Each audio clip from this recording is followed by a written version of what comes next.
Support for Just Seen It comes from Fandor, dedicated to supporting independent films and filmmakers. Movies from around the world are available at fandor.com/PTV. Fandor, all for film. In the future, people are divided into factions based on their personalities. Beatrice discovers she does not fall into any of these groups. Your results were inconclusive. That's impossible. It's not impossible. It's just extremely rare. This draws the attention of a malevolent leader in Divergent. Hi, I'm Sean, here with Liz and Aaron, and we're going to review Divergent, based on the young adult novel by Veronica Roth. We've all just seen it. Aaron, what'd you think? Well, first I just want to say that we had the pleasure of seeing this movie at a Hero Complex IMAX screening. I actually really enjoyed it. I was very surprised. Young adult fiction is not my genre. What? I would have pegged you for a Hunger Games fan. Well, no, I did like the Hunger Games a little bit. But I was pretty enthralled the whole time. It's not written perfectly. There are a lot of problems with the supporting characters around our main character, Beatrice, or Triss. They just are completely flat and don't really do anything.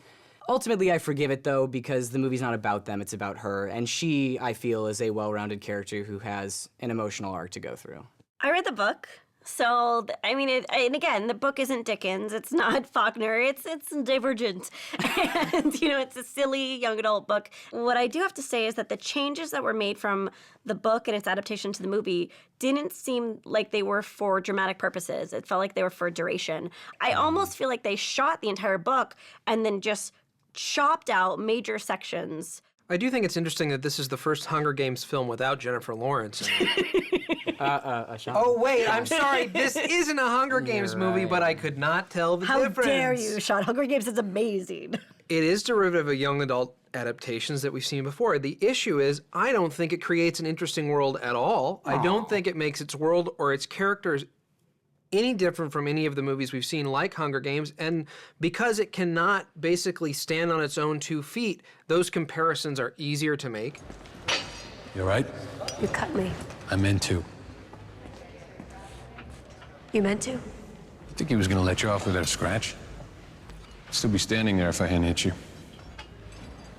One of the things I liked about this movie is the treatment of the main character, Triss. She's not sexualized, she's natural, they don't put her in tight clothing, they put minimal makeup on her, and she's an interesting, brave, powerful young woman. I do love Shailene Woodley as well. I think she's extremely talented, but I don't know that she was the right girl for this role. She's the right girl for every role. She's like Jessica Chastain. She's magical. She's great, but she's so skinny and small, and to believe her as being a member of the police force that's gonna kill people and beat up... It's an element of the book, though. She's supposed to be tiny in the book. Okay. Well, But it's frustrating for a viewer. Yeah. Shailene Woodley has been great in The Descendants. She's been great in The Spectacular Now.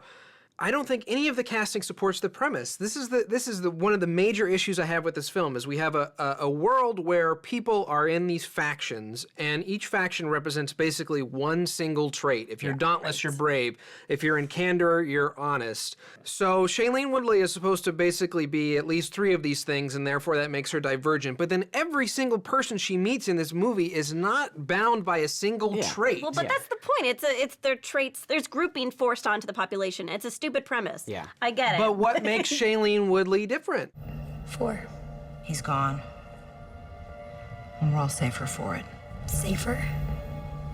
How are we safer? The brilliance of the faction system is that conformity to the faction removes the threat of anyone exercising their independent will. Divergents threaten that system. I really look at Neil Berger's work here and I think, well, you haven't done anything to really make this world stand out as any dystopian future that I have not seen before when you had the opportunity to do it. And this film is wall-to-wall action. I mean, they're just shooting people. There's more action scenes in this than I think there were in Sabotage with Arnold Schwarzenegger. I think that the film misses opportunities to create a really dynamic visual style. Both the camera and edit were not dynamic at all, but additionally, you have these dream sequences and these fantasy simulation sequences that could have been awesome. It could have been like The Cell. It could have been like anything from Tarsem. It could have been a whole, I mean, there's millions of things that you could have done, but I thought they were lifeless and I thought they were empty frames, and it was frustrating because I was like, this is a waste. He did misdirect certain things, and I agree he could have done more with a visual style to make this world more immersive, but I liked all these wide shots. I liked getting to see the future city of Chicago and how it looked and everything, and I liked the different housing, you know, for Abnegation, how they had those little huts and everything. I mean, I thought that was good. Obviously, he could have done more, but the special effects are good. I mean, I'm shocked that this movie only cost $80 million. It looked, well, I'm surprised that that's how much it cost because it looked cheap. There's a lot of promise in what's here in terms of the political nature of the film. I just think in terms of ambition versus execution, this is one of the weakest young adult adaptations I've yet seen.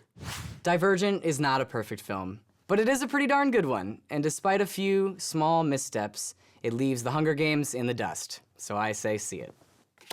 I'm not a huge fan of this film, but I would say the performances of Theo James and Shailene Woodley were wonderful. So I say stream it. You'll be smarter, braver, and even more selfless, honest, and kind if you divert your money elsewhere. Skip it. Well, our votes add up to 1.5 tickets, which is a stream it for Divergent. Cheers. Cheers. I'm gonna get insurgent about this movie. How long you been sitting on that one, Sean? Since the novel was written.